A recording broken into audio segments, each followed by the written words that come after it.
Assalamualaikum warahmatullahi wabarakatuh. Alhamdulillah ala ihsanih wa syukru lahu ala taufiqihi wa amtinanih. Asyhadu an la ilaha illallah ta'ziman li sya'nih wa asyhadu anna Muhammadan 'abduhu wa rasuluh ad-da'i ila ridwanih.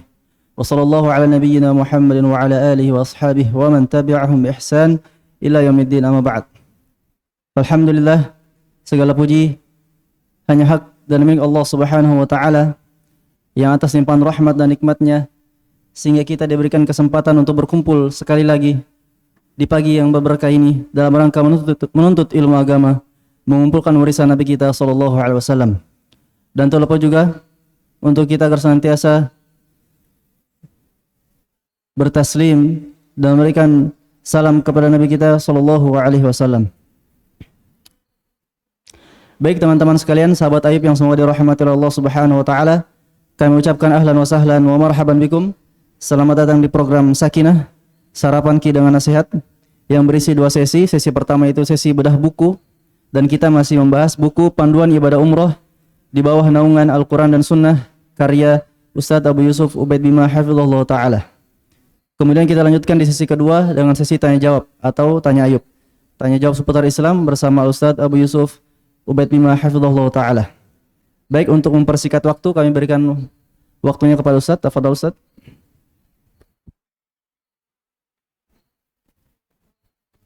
Bismillahirrahmanirrahim.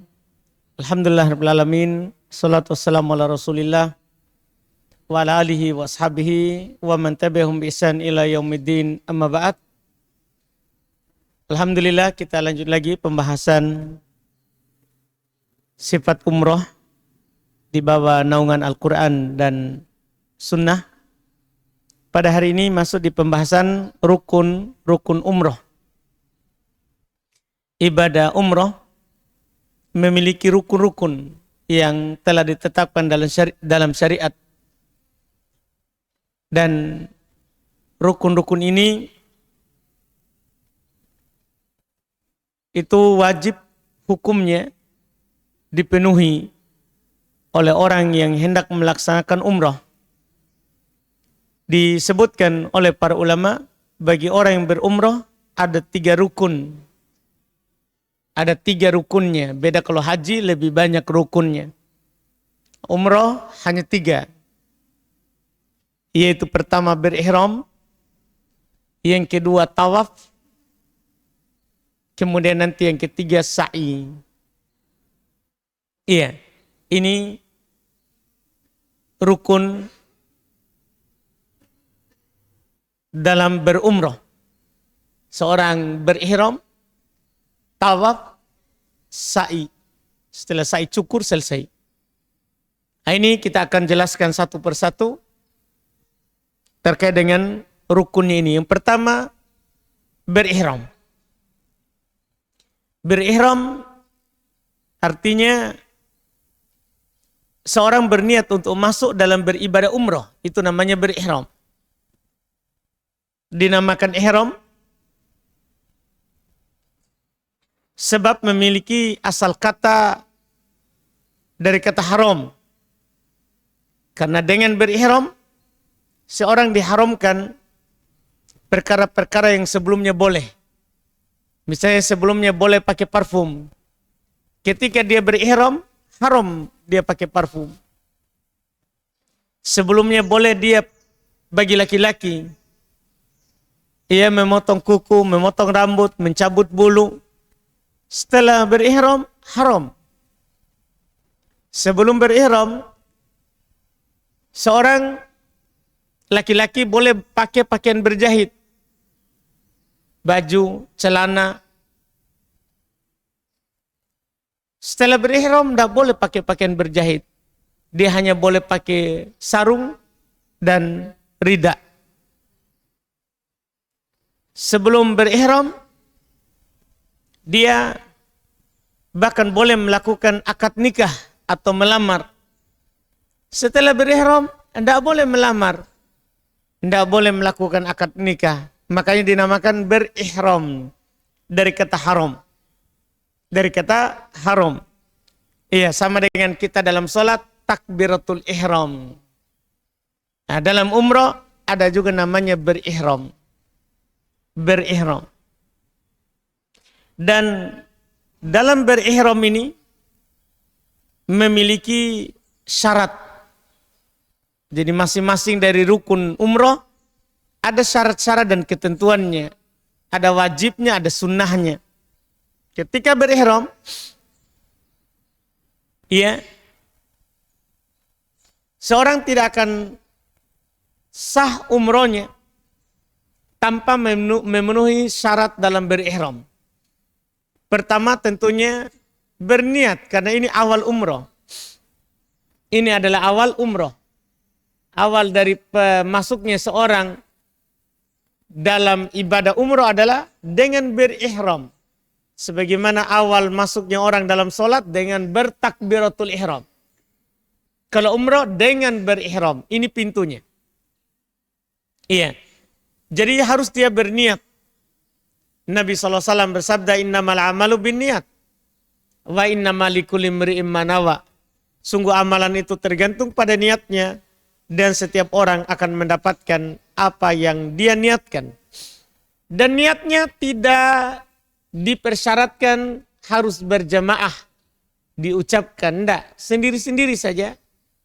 Ketika kita mau berihram. Ini ditegaskan oleh Imam Malik, Imam Syafi'i, dan yang lainnya.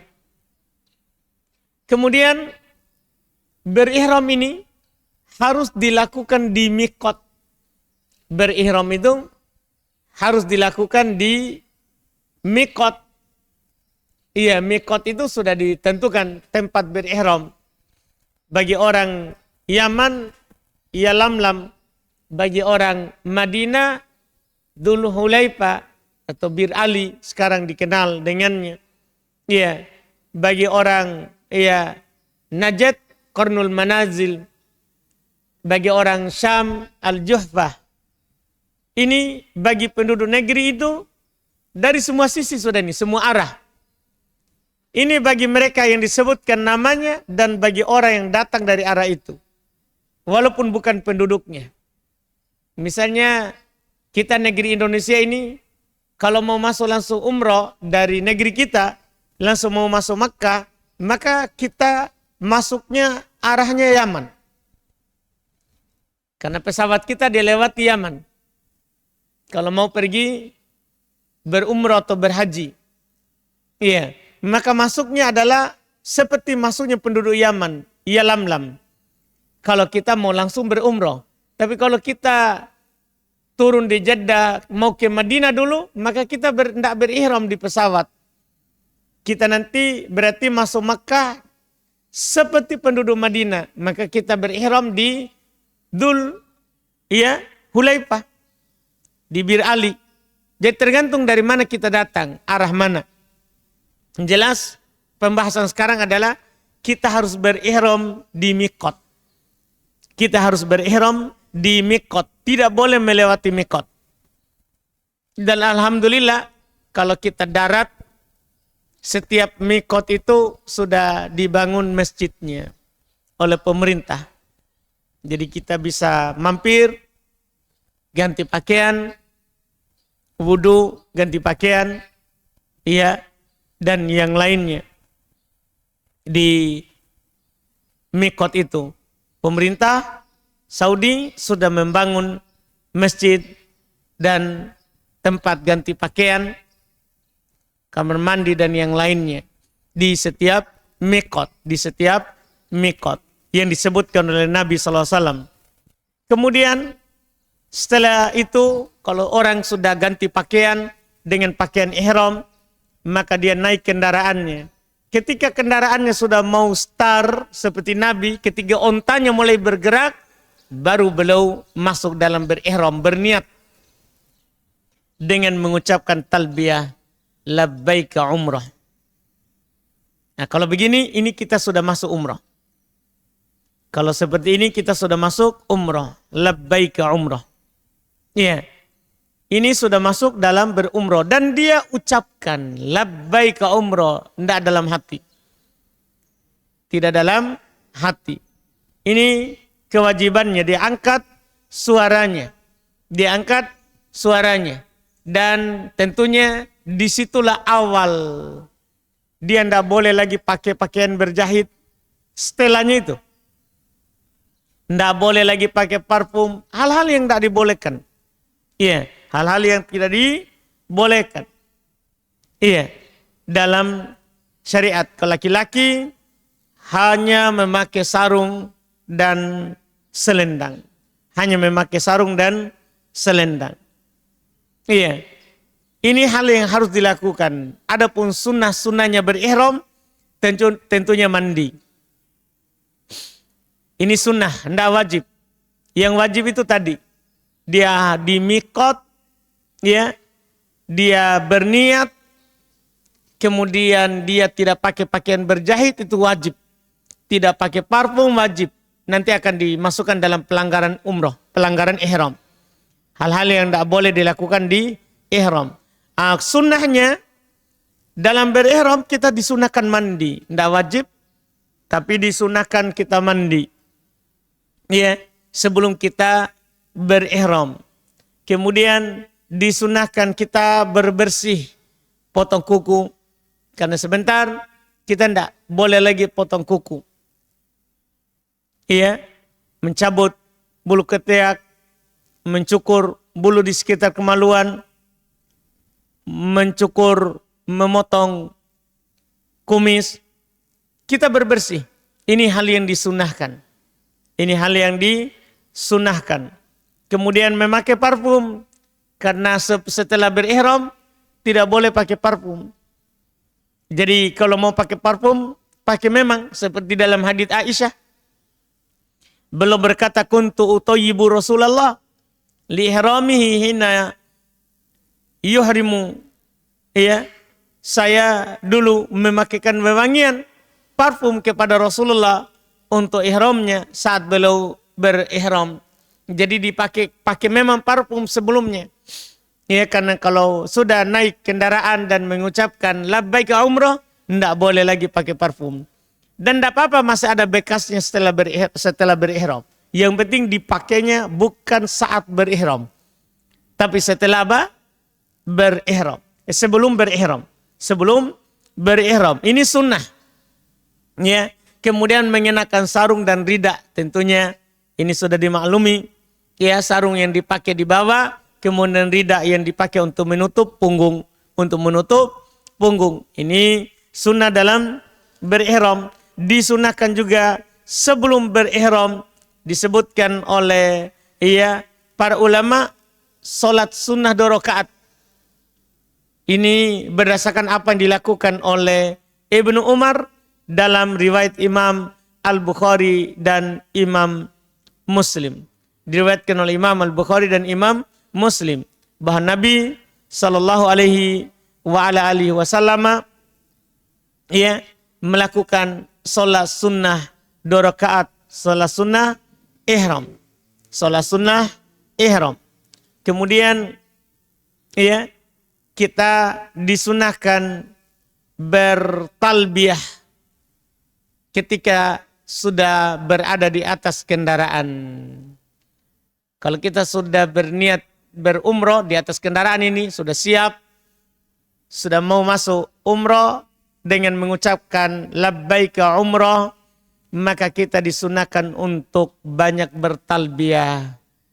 Mengucapkan labbaik Allahumma labbaik, labbaik la syarika laka labbaik, innal hamda wan ni'mata laka wal mulk la syarika lak.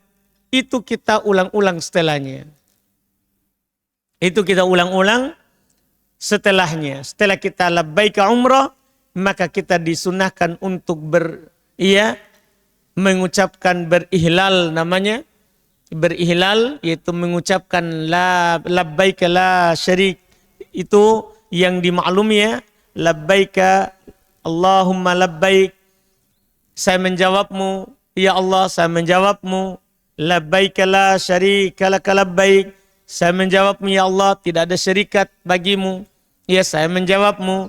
Innal hamda, sungguh segala pujian, wan ni'mata, segala kenikmatan, lak, hanya milikmu, ya, wal mulk, dan kekuasaan juga hanya milikmu, la syarikalak, tidak ada sekutu bagimu. Ini kita ulang-ulang. Labbaik Allahumma labbaik, labbaik la syarikalak labbaik, innal hamda wan ni'mata laka wal mulk la syarikalak. Kita ulang-ulang. Inilah bacaan yang diulang-ulang di atas kendaraan setelah kita berihram. Setelah kita berihram, disunnahkan. Kemudian disunnahkan juga untuk mengucapkan alhamdulillah, mengucapkan subhanallah, mengucapkan Allahu Akbar. Ini telah sahih dari Nabi. Dalam riwayat Imam Al-Bukhari, ya, ketika Anas menukil Nabi naik kendaraannya, sudah mau berihram, kata Anas, thumma rakiba hatta stawat bihi alal baida, hamidallah wa sabbaha wa kabbara, thumma ahalla bi hajjin wa umrah. Nabi SAW menaiki kendaraan tunggangannya hingga siang hari saat tiba di padang Sahara, lalu belum memuji Allah, mengucapkan alhamdulillah, belum bertasbih, mengucapkan subhanallah, dan belum bertakbir, mengucapkan Allahu Akbar, kemudian berihram untuk haji atau untuk umrah. Untuk haji atau untuk umrah. Dan disunahkan, ya, kita tentunya di dalam berihram, selain kita mengatakan labbaika umrah, itu niat awal yang wajib tadi, ya, disunahkan untuk mengangkat suara. Jadi dalam bertalbiyah tadi itu suaranya diangkat. Labbaik Allahumma labbaik. Mulai dari niatnya labbaika umrah. Kita juga ucapkan alhamdulillah, subhanallah, Allahu Akbar. Semua dinaikkan suaranya. Demikian pula yang berihlal tadi, labbaik Allahumma labbaik. Suaranya disunahkan, tapi sunnah. Suaranya disunahkan untuk diangkat, ya, untuk dijaharkan. Untuk dijaharkan. Ini, ya, sunnah, ya, dalam berihram. Ini adalah sunnah di dalam berihram. Iya, kemudian setelah itu larangan-larangan di dalam berihram. Ini kita ambil lagi nanti insyaallah. Yang hal-hal yang tidak boleh dilakukan ketika kita sedang berihram. Alhamdulillah. Barakallahu fikum Ustaz. Baik, kita langsung berpindah ke sesi tanya jawab, dan seperti biasa bagi teman-teman yang hadir secara langsung bisa bertanya menggunakan mic yang telah disediakan. Adapun teman-teman yang menyaksikan program ini secara live bisa mengirimkan pertanyaan terbaiknya melalui kolom komentar. Baik, kami persilakan kepada teman-teman yang hadir, jika ingin bertanya bisa angkat tangan. Silakan.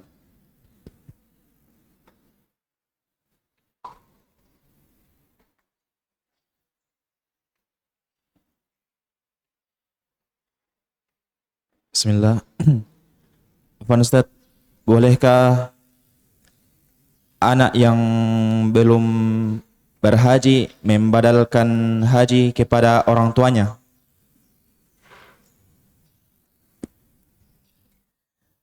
Untuk badal, orang yang membadalkan haji atau membadalkan umroh, para ulama mengatakan dipersyaratkan dia sudah haji Islam atau dia sudah umroh Islam. Sudah pernah haji atau sudah pernah apa?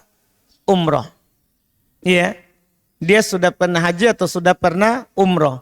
Itu yang mereka syaratkan. Dan ada di sana yang berpendapat boleh langsung, tapi ini tidak kuat. Yang kuatnya dia harus sudah berumroh atau sudah pernah berhaji. Wallahu a'lam.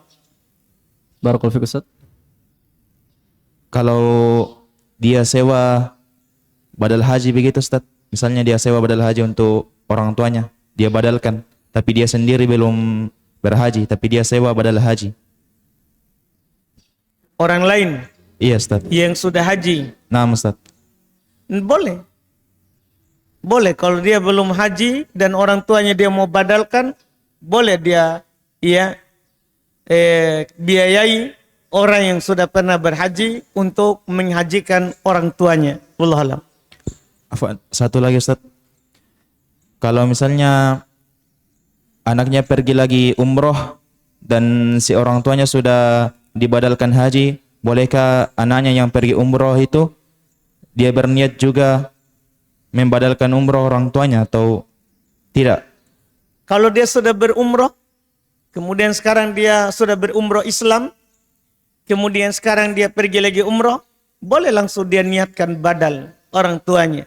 Jadi saat berihram, dia niatnya bukan dia berumroh, tapi dia niatkan badal untuk orang tuanya. Wallahualam. Jazakallahu khairan Ustaz. Barakallahu fiik Ustaz. Baik, jika masih ada yang ingin bertanya dipersilakan.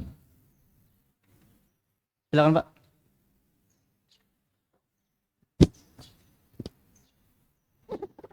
Bismillah. Ustadz, pernah ada seorang kawan berumroh sekaligus bawa barang dagangan. Sekaligus Bawa barang dagangan. Itu gimana Ustadz? Ya, jadi dia punya dua niat, berumroh dan berdagang. sah umrohnya Pak. Kalau yang penting dia niat ikhlas umrohnya, sah umrohnya. Iya. Wallahualam, cuman apakah boleh orang yang visa umroh dia pakai visa untuk berdagang, itu masalahnya lain. Oh. Kalau kita berbicara cuma umrohnya Pak. Kalau masalah boleh nggak dia berdagang, wallahualam, karena ada waktu pembuatan umroh kan ada kadang pernyataan di situ, nggak dipakai untuk bekerja, dilihat nanti. Wallahualam. Kalau umrohnya sah Pak, yang penting dia berniat umroh, ikhlas karena Allah. Wallahualam. Barakallah Ustadz. Barakallahu fiik Ustaz.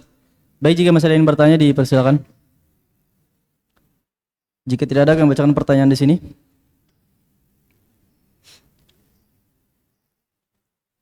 Saya ingin bertanya mengenai fenomena yang ada di masyarakat.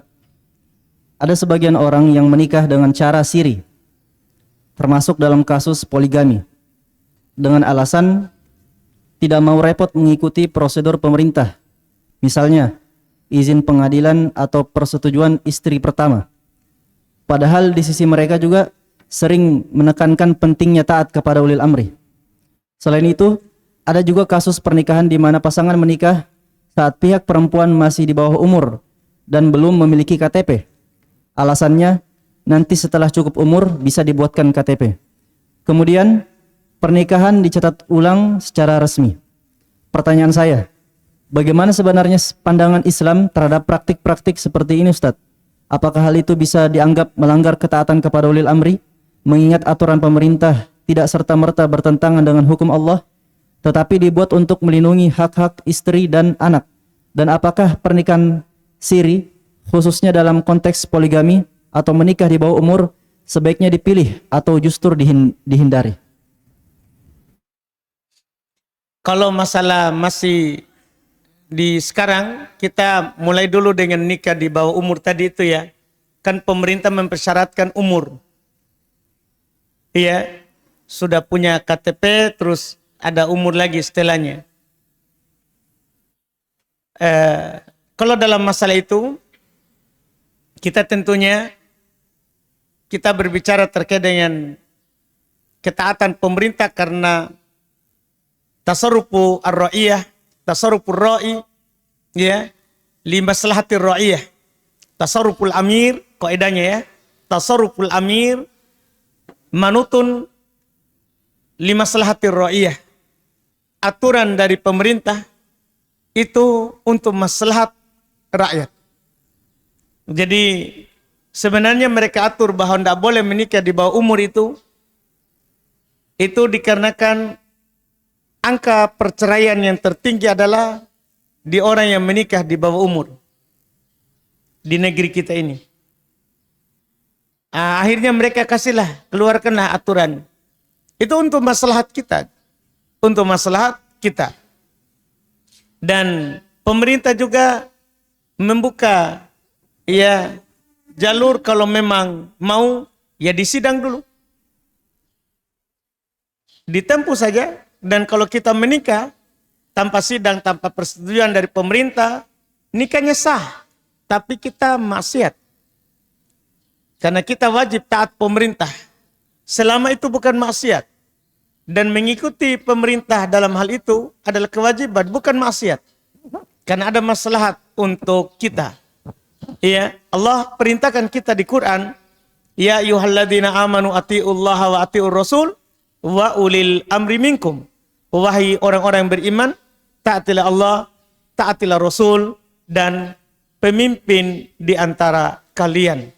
Jadi kita taati pemerintah dalam aturan menikah tidak boleh di bawah umur, dan pemerintah membuka jalur boleh kalau memang melalui sidang, ya, maka kita tempuh itu.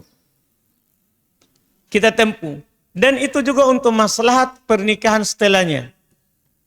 Karena orang menikah belum memenuhi syarat dan dia menempuh persidangan, maka dia akan diberikan nanti surat nikah. Bagi yang tidak menempuh itu maka tidak ada surat nikahnya. Ini surat nikah ini perlu, penting dalam catatan pemerintahan. Walaupun sah nikahnya tapi tidak ada surat, itu nanti agak masalah. Misalnya takdir, kita tidak tahu takdir. Siapa tahu setelah nikah meninggal. Warisan untuk didapat adalah harus ada bukti pernah nikah atau tidak. Di mana buktinya kalau pernah nikah? Ya ada surat nikah. Ada surat nikah. Iya. Misalnya qadarullah setelah menikah punya anak. Punya anak. Ini kan anak ini nanti bisa keluar akte kelahirannya. Kalau ada surat nikah. Dari orang tuanya. Banyak masalah setelahnya. Banyak masalah setelahnya. Makanya sekali lagi ini kaidah dari para ulama kita.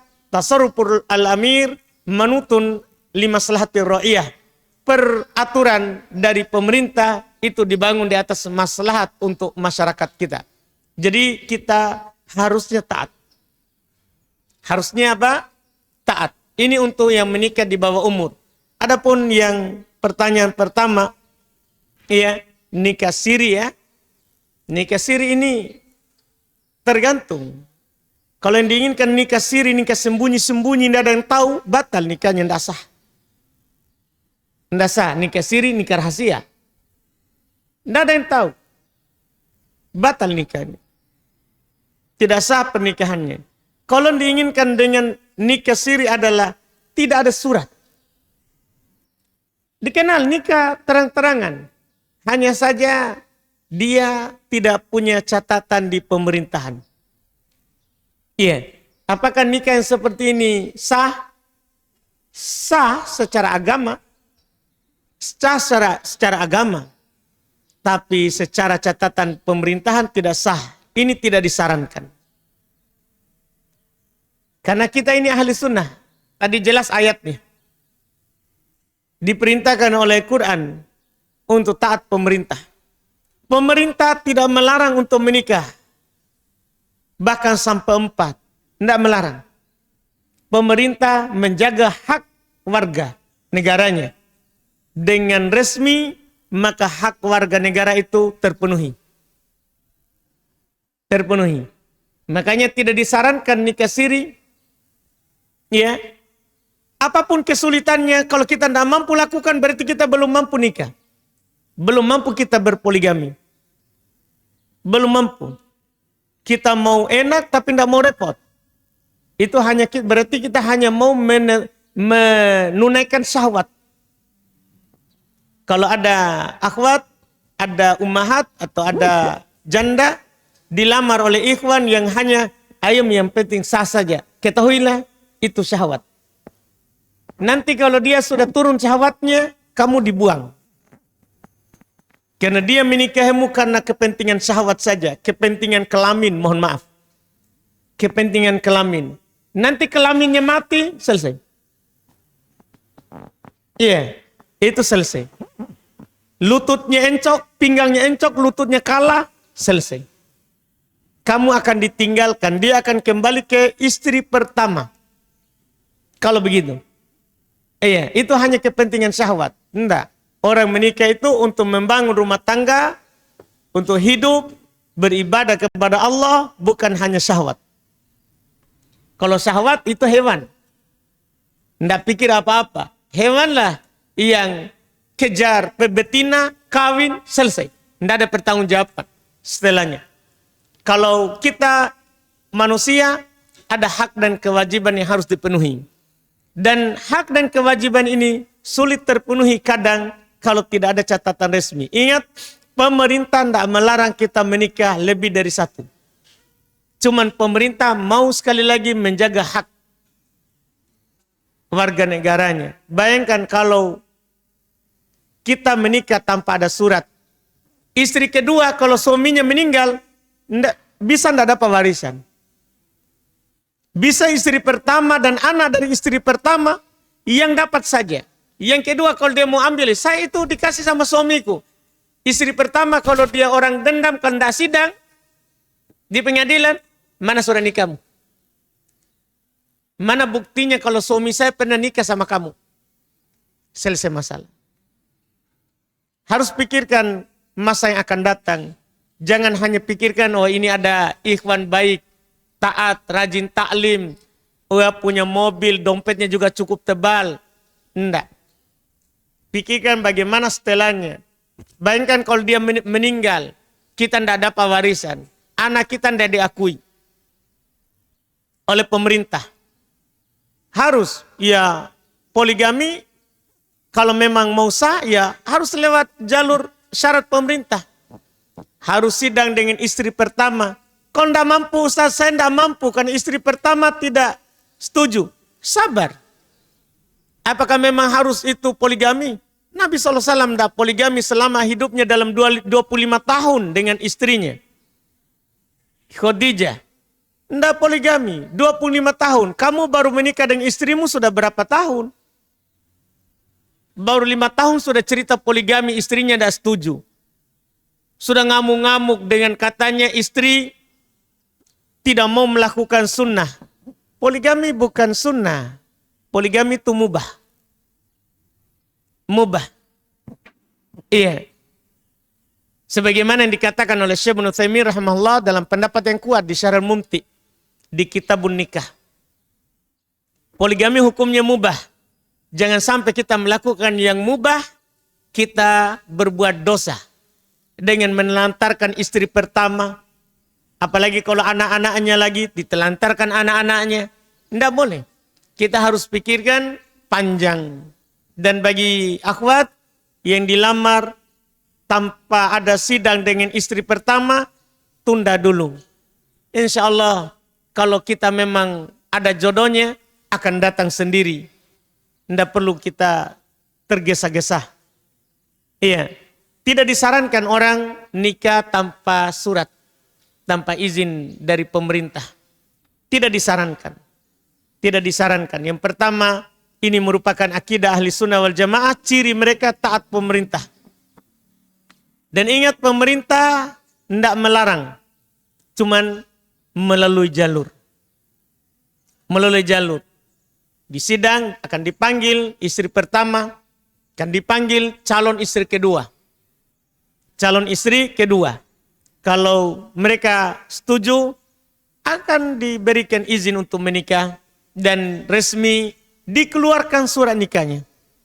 Dikeluarkan surat nikahnya. Wallahualam. Barakallahu fikum Ustaz. Kemudian pertanyaan selanjutnya. Saya pernah sholat bersama teman-teman saya di suatu masjid. Qadarullah di masjid itu hanya kami yang sholat.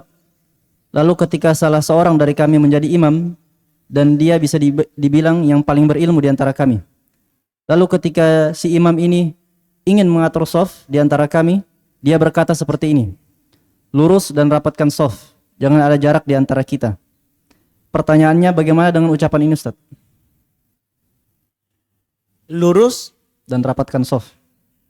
Lurus dan rapatkan shaf. Jangan ada jarak di antara kita. Jangan ada jarak di antara kita. Wah, Masya Allah ya. Iya. Tidak masalah. Tidak masalah. Lurus dan rapat kan ada hadisnya. Jangan ada jarak di antara kita. Tidak masalah juga. Karena Nabi mengatakan sudul khalal. Tutup celah. Berarti kan jangan ada jarak. Tidak masalah. Cuman itu bahasa aneh-aneh sedikit ya. Kan dipakai oleh orang di sana. Abu Hanif ya? Iya. Judul film ya. Apa? Judul filmnya? Wah, Bapak nonton ya? Kemudian pertanyaan selanjutnya. Kalau misalnya ada seseorang yang memiliki 2 istri, lalu ketika dia ditugaskan keluar kota, dia hanya bisa membawa salah satunya. Agar salah satu di antara mereka tidak tersakiti, dia memilih dengan cara memutar pulpen, yang mana ketika salah seorang di antara mereka yang tertunjuk dari pulpen itu, dari ujung pulpen itu, maka dia yang terpilih. Pertanyaannya, apakah ini termasuk jahiliyah? Sebenarnya bukan memutar pulpen ya. Tidak masalah, putar pulpen, lot nama, tidak masalah. Itu memang sunnahnya begitu. Sunnahnya begitu. Kalau orang safar, jangan bawa 2 istri. Jangan. Kita di dalam safar itu, kita kadang tidak sadar. Kita akan condong ke salah satu. Satunya jatuh barangnya bisa saja kita tidak pungutkan. Dia bilang, ambil ke barangmu, di mana nu simpan matamu, kenapa tidak jatuh, tidak jaga-jaga. Kan begitu. Tapi yang satunya istri muda jatuh barang, boy hati-hati kide, aduh. Iya. Ini masalah nanti, saya tidak punya pengalaman di Abu Hanif cuman, hayalan. Iya. Makanya syariat kita, karena safar itu memunculkan sifat asli seorang. Makanya jangan dilakukan itu. Nabi SAW kalau safar, belum tidak bawa istri-istrinya. Tidak. Belum undi. Belum undi. Siapa yang keluar namanya, itulah yang dibawa. Itulah yang dibawa. Iya. Jadi undi. Seperti cara tadi, tidak masalah. Iya, putar pulpen ya. Iya. Atau di lot saja, siapa yang keluar namanya, itulah yang dibawa. Dan itu nanti membuat orang ridho terhadap takdir. Karena kan tidak diatur itu siapa yang keluar namanya. Kalau yang keluar berarti itu memang diinginkan oleh Allah Subhanahu wa ta'ala. Iya, itu yang dilakukan. Dilakukan qur'ah namanya. Dilakukan pengundian. Wallahualam. Barakallahu fiik Ustaz. Kemudian pertanyaan selanjutnya. Afwan Ustaz, apakah bisa disebutkan bacaan-bacaan sholat jenazah dari takbir pertama sampai terakhir?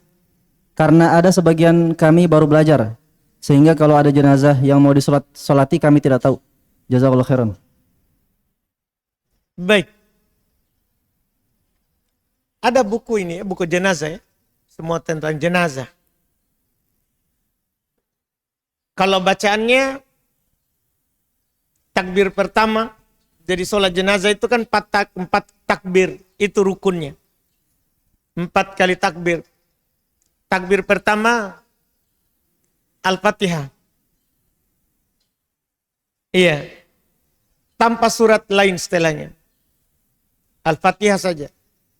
Takbir kedua, salawat. Salawat biar kita bilang Allahumma sholli ala Muhammad. Itu sudah sah. Atau salawat Ibrahimiyah. Salawat di tahiyat. Salawat yang di tahiyat. Itu takbir kedua. Takbir ketiga, doa. Dan ini inti daripada salat jenazah. Doanya. Doanya banyak sah dari Nabi. Cuman para ulama bersepakat, doa apapun yang dia baca yang penting untuk mayat, boleh. Tidak ada silang pendapat. Karena memang dalam hadis Nabi sallallahu alaihi wasallam beliau berkata, "Idza shallaitum 'alal janaiz fa akhli idza shallaitum 'alal janazah fa akhlisu lahu du'a." Jika kalian mensolati jenazah, ikhlaskan untuknya doa. Jika kalian mensolati jenazah, maka ikhlaskan untuknya doa. Ikhlaskan untuknya doa. Ini intinya. Maka kita mendoakannya. Mendoakannya. Misalnya kita ulang-ulang, Allahumma gfirlah. Allahumma gfirlah. Allahumma gfirlah. Atau Allahumma gfirlahu warhamhu. Allahumma gfirlahu warhamhu. Tidak apa-apa. Itu diulang-ulang. Sampai nanti imam bertakbir. Iya. Tapi kalau kita berdoa dengan doa yang datang dari Nabi, itu lebih utama. Itu lebih utama. Seperti doa Nabi sallallahu alaihi wasallam, Allahumma ighfir lahu warhamhu wa'afihi wa'fu anhu wa wasi' madkhalahu wa akrim nuzulahu wa abdilhu daron khairan min darihi wa ahlan khairan min ahlihi wa zawjan khairan min zawjihi wa idhu min adabil qabr wa adabin nar. Ini warid dari Nabi sallallahu alaihi wasallam. Iya. Atau boleh juga dia baca doa yang lain juga datang dari Nabi sallallahu alaihi wasallam. Allahumma ighfir li hayyatina wa mayyitina wa syahidina wa ghaibina wa dhukurina wa unsana. Allahumma man tawaffaitahu minna fatawaffahu alal islam wa man ahyaitahu minna fa ahyihi alal iman. Allahumma la tuhrimna ajrahu wa la taftinna ba'dahu. Boleh kita pilih juga doa itu. Iya, jelas ikhlaskan doa untuknya. Kemudian setelah itu takbir keempat. Takbir keempat, salam. Kalau berdoa juga setelah takbir keempat, tidak masalah. Kalau langsung salam, tidak masalah. Tidak ada masalah dalam hal ini. Wallahualam. Barakallahu fiik Ustaz. Kemudian pertanyaan selanjutnya, apa hukumnya memakan buah gersen yang di pinggir jalanan? Apakah kita harus mencari pemiliknya lalu minta izin atau pohon-pohon yang di pinggir jalan itu umum? Kalau itu di fasum, fasilitas umum, ya umum. Umum. Boleh dimakan oleh orang dan burung. Tapi kalau itu di halamannya orang, walaupun gerseng itu punya orang juga. Karena pasti dia kalau dia tidak mau itu tumbuh, pasti dia matikan. Dan ketika dia biarkan tumbuh, berarti kan dia punya. Jelas, masalah yang tumbuh itu, kalau itu tempat umum, maka kaidahnya, man sabaqa ila mubahin fahu ahaqqu bih. Siapa yang duluan mendapatkan perkara yang mubah, maka dia yang lebih berhak. Tapi kalau itu di pagarnya orang, di sumurnya orang, di tanahnya orang, maka tentunya itu harus izin dari pemiliknya. Harus izin dari pemiliknya. Wallahualam. Barakallahu fiik Ustaz. Kemudian pertanyaan selanjutnya, bagaimana hukum untuk orang yang duduk bermajelis ilmu tapi fokusnya bukan kepada pemateri, tapi kepada hal lain, namun dengan niat untuk mendapatkan pahala duduk bermajelis ilmu? Fokusnya Bukan kepada pemateri, tapi kepada hal lain. ya. Tidak dapat apapun. Tidak dapat apapun. Iya, yang seperti itu tidak dapat apa. Karena tidak ada niat untuk belajar. Belajar itu kan ibadah, harus ada niat. Harus ada niat untuk mendengarkan ilmu. Untuk mendengarkan ilmu. Kalau mau memang fokus yang lain, lebih baik fokus saja yang lain di tempat lain. Wallahualam. Barakallahu fiik Ustaz. Kemudian pertanyaan selanjutnya, Afwan Ustaz, ana masih kurang paham tentang penyakit menular. Apakah ada atau tidak ada? Karena adanya dua dalil yang saling bertentangan. Mohon penjelasannya yang mudah dipahami. Para ulama bersilang pendapat. Memang pada dasarnya ada yang mengatakan ada penyakit yang menular. Ada penyakit yang menular. Berdasarkan hadits, firra minal majdum, firaraka minal asad. Larilah dari penyakit kusta, menghindarlah dari penyakit kusta, seperti kamu menghindar dan lari dari singa. Disuruh menghindar. Dari sini dikatakan ada penyakit yang menular. Dan di sana ulama lain ada yang berpendapat bahwa ya tidak ada yang namanya ya penyakit yang menular. Tidak ada yang namanya penyakit yang menular. Mereka juga dalam hal ini adalah ya punya dalil, ya adalah mereka juga punya dalil.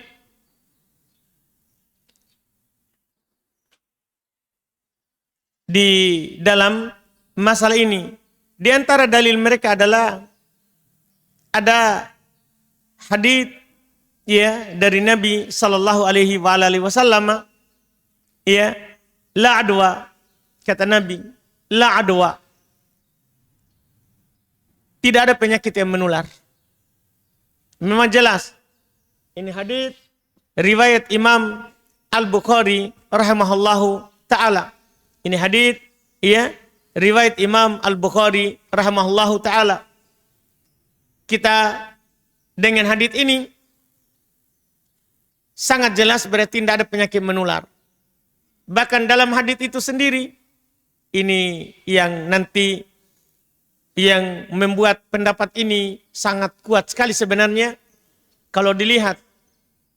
Jadi hadis ini dari Abu Hurairah, sebenarnya hadis yang panjang.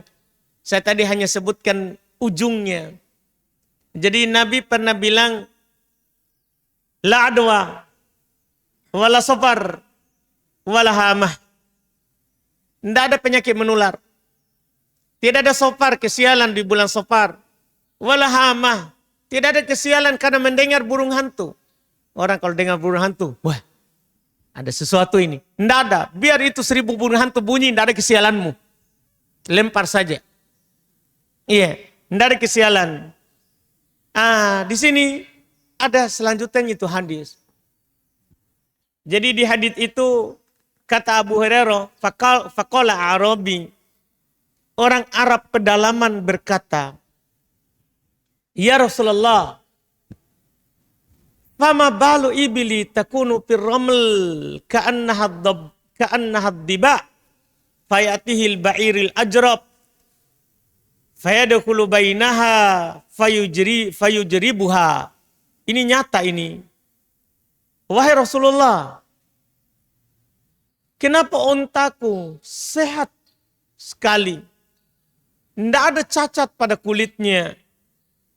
Tidak ada sama sekali cacat. Tidak ada penyakit. Seakan-akan dia itu kijang. Maksudnya bersih, sehat. Datang onta yang ada penyakit kulitnya. Penyakit kulit ontanya. Masuk di antara ontaku. Bahwa ontaku langsung sakit. Ini sambungan hadis tadi. Ontaku tadi langsung penyakit kulit juga. Kenapa itu? Kalau tidak ada. Kan ini sambungannya. Nabi bilang tidak ada penyakit menular. Masalahnya kenyataannya begitu. Ada onta sakit. Masuk di ontaku sakit. Kan berdasarkan itu saya pasti akan mengatakan adalah ontaku sakit karena itu onta.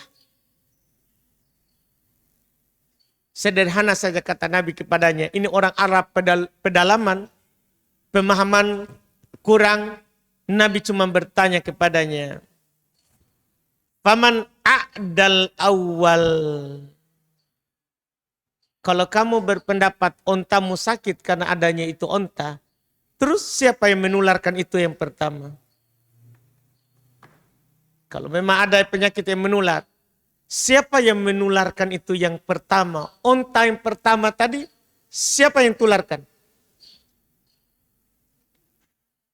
Kalau jawabannya ada onta lain, berarti ini namanya ya tasalsul. Ini namanya ad-daur. Akan berputar terus sampai dapat onta di zaman Nabi Adam. Siapa yang menularkan onta yang tadi? Onta sana. Sana siapa yang menularkan? Onta sana. Sana siapa yang menularkan? Ini tidak ada habisnya. Kita akan bersejarah sampai Nabi Adam. Sampai onta di masa Nabi Adam. Kan begitu. Ya sudahlah. Kalau begitu siapa yang menularkan ontanya Nabi Adam? Kan begitu jadinya. Iya. Makanya jawabannya adalah supaya tidak panjang. Iya. Yang pertama itu sakit karena Allah yang membuatnya sakit. Ya sudah, ontamu itu juga adalah Allah yang membuatnya sakit. Karena tidak semua ontamu itu bergaul dengan onta yang sakit. Tidak semuanya sakit. Seperti kita ini. Anggaplah semua kita ini sebagian besar dari kita sakit flu. Tiba-tiba kita takut dekat sama teman kita karena sakit flu. Karena takut ketular. Sekarang siapa yang membuat dia sakit flu itu yang pertama.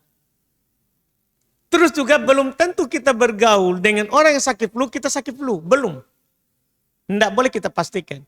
Belum, banyak orang. Bahkan di hadapannya orang bersin, dia tidak bersin. Kan begitu. Belum tentu. Makanya ini pertanyaan dari Nabi. Yang sangat jelas menjelaskan bahwa tidak ada penyakit yang menular. Terus, kenapa disuruh lari? Ini yang menarik. Ternyata setelah kita periksa hadits yang saya sebutkan tadi itu, bahwa kamu lari dari singa, ternyata itu juga sambungan dari hadits Nabi yang lain. Di riwayat Bukhari juga, hadits Abu Hurairah. Jadi sama gini, Nabi bilang begini, la adwa wala tiarota wala hamah wala sofar wa firro minal majdum kama tafiru minal asad. Sambungannya. Cuma kadang kita ambil potong untuk menjelaskan ada penyakit yang menular. Jadi Nabi sambung ini haditsnya. Nabi bilang di awal hadits Abu Hurairah riwayat Bukhari, la adwa wala tiarota. Tidak ada adwa, tidak ada penyakit menular, tidak ada tatoyur, tidak ada kesialan berdasarkan apa yang kita lihat, atau apa yang kita dengar, atau apa yang kita rasakan. Kan kadang kita perasaan, tidak ada perasaanku, kayaknya meninggal bapakku. Tidak ada begitu. Tidak ada tatoyur. Wala hama wala sofar wa firra minal majdum. Sambungannya ternyata tidak ada penyakit menular. Dan larilah dari penyakit kusta. Kama tafirru minal asadi. Kama tafiru minal asadi. Sebagaimana kamu lari dari singa. Sambungannya ternyata ini hadits. Kalau begitu apa? Karena ini sambungan. Artinya walaupun tidak ada penyakit menular, menghindar. Kan tidak mungkin awal hadits bertentangan dengan akhir. Jangan dipertentangkan. Karena ini hadits bersambung. Bukan di tempat lain Nabi katakan. Ini hadits riwayat Bukhari. Hadits riwayat Imam Al-Bukhari rahimahullahu ta'ala. Ya, saya jelaskan ini supaya antum paham. Dan hadits yang pertama tadi itu riwayat Muslim juga. Nah, yang ini riwayat Bukhari. Riwayat Imam Al-Bukhari. Nabi bilang la adwa. Tidak ada penyakit menular. Sambungan haditsnya wa firra minal majdum. Larilah dari penyakit kusta. Kama tafiru minal asadi. Sebagaimana kamu lari dari singa. Apa hubungannya ini sambungannya? Kata para ulama. Seperti Imam Syafi'i dan yang lainnya. Ini hadits adalah tidak saling menafikan. Tidak saling bertentangan antara awal dan akhir. Antara awal dan akhir. Tidak mungkin. Karena ini sahih. Sahih Bukhari. Tidak mungkin bertentangan. Itu dulu yang di otak. Karena Allah berfirman, walau kana min indi ghairillahi lawajadu fi ikhtilafan katsira. Seandainya itu dari selain Allah, kita akan mendapatkan pertentangan dan perselisihan yang banyak. Tapi ini kan dari Allah. Tidak mungkin bertentangan. Itu dulu yang dipikir. Tidak mungkin bertentangan. Berarti kalau Nabi bilang tidak ada penyakit menular, tidak ada. Tapi Nabi suruh lari, menghindar. Pertanyaannya, kalau begitu kenapa disuruh menghindar? Kata para ulama, untuk menjaga keyakinan. Memang la adwa, awal hadis. Ujungnya, larilah. Menghindarlah. Kenapa? Supaya menjaga namanya keyakinan. Jangan sampai kamu berkeyakinan kamu sakit karena orang di sebelahmu. Tidak. Kamu sakit sebagaimana itu orang sebelah sakit. Dari Allah. Itu namanya menjaga keyakinan. Disuruh lari, jaga keyakinanmu. Jangan sampai, kan di sana begitu orang. Itu sudah syirik dalam rububiyah itu. Menyandarkan sebab kepada bukan pelaku sebab. Itu kalau dalam pembahasan tauhid. Ini hadis dibahas di tauhid. Ini hadis dibahas di tauhid. Kan ini terkait dengan keyakinan. Bukan hanya dibahas di kedokteran, tapi ini hadis dibahas di tauhid. Jangan sampai antum sakit berkeyakinan saya sakit karena bertetangga dengan orang sakit. Sudah salah keyakinan. Enggak. Kita sakit seperti tetangga karena yang diturunkan dari langit. Memang kenapa ada flu, semua flu? Ya memang ada virus dari langit turun. Bukan dari tetanggamu, bukan dari temanmu. Memang dari langit turun. Terus kenapa kalau dari langit turun itu enggak kena? Ya sudah takdirnya. Sudah tentukan. Sakit itu turun dari langit. Turun dari langit sudah ditentukan pemiliknya oleh Allah sebelum diciptakan langit dan bumi. Sebelum diciptakan langit dan bumi. Ini komprominya yang bagus. Karena awal hadits tidak mungkin bertentangan dengan akhir hadits. Tidak akan mungkin. Masalahnya lafadznya bersambung. Hadits Abu Hurairah. Lafadznya bersambung. Tidak mungkin bertentangan antara awal dan akhir. Yaitu tidak ada penyakit menular, itu awal. Tidak ada penyakit menular. Tapi menghindar darinya. Supaya kamu jaga keyakinan. Jangan sampai kamu sakit. Kamu bilang karena si fulan. Jaga keyakinan. Jaga keyakinan. Ini wallahualam dari masalah ini memang agak rumit. Karena ada dua hadits yang bertentangan. Hanya saja sebenarnya tidak rumit. Kalau kita membacanya dengan baik. Dan punya keyakinan awal. Kita punya start awal. Bahwa ini dari Nabi. Sahih. Tidak mungkin bertentangan. Kalau kita punya pandangan begitu awal. Enak jadinya. Tapi kalau kita memang pegang dari awal. Ada menular. Selesai. Biar saya kasihkan hadits. Tidak akan kita terima. Kita tidak akan terima. Kalau punya keyakinan awal. Iya. Kalau kita punya keyakinan awal. Pokoknya saya ada menular. Ya kita hanya akan terima hadits-hadits yang menular. Bahkan hadits kita akan potong. Kita akan memotongnya. Padahal haditsnya itu bersambung. Wallahualam. Barakallahu fiik Ustaz. Baik, carikan satu pertanyaan terakhir terkait dengan materi yang dibahas. Apakah boleh memakai celana dalam seperti selembar kain dijadikan celana di saat berihram? Tidak boleh pakai celana dalam. Dalam ketika berihram. Hanya bersarung saja. Tidak boleh celana dalam. Hanya bersarung saja. Iya. Dipahami ya? Berarti biar selembar kain tidak bisa Ustaz ya? Biar selembar kain tidak bisa? Tidak bisa. Iya. Pokoknya tidak boleh. Hanya bersarung. Iya. Hanya bersarung. Kenapa dipaksakan seperti itu? Iya. Takut lato-latonya pecah. Iya. Tidak pecah gitu. Iya. Tidak pecah. InsyaAllah. Aman. Dah? Baik, dengan jawabnya pertanyaan terakhir tadi, berakhir juga program kita pada pagi hari ini. Kami ucapkan jazakumullah khairan kepada teman-teman sekalian yang menyimak dari awal hingga akhir. Dan ana juga mewakili teman-teman mengucapkan jazakumullah khairan Ustaz atas waktu, ilmu dan tenaganya. Semoga bermanfaat untuk kaum muslimin seluruhnya. Baik, ana tutup. Subhanakallahumma wa bihamdik asyhadu an la ilaha illa anta astaghfiruka wa atubu ilaik. Wassalamualaikum warahmatullahi wabarakatuh.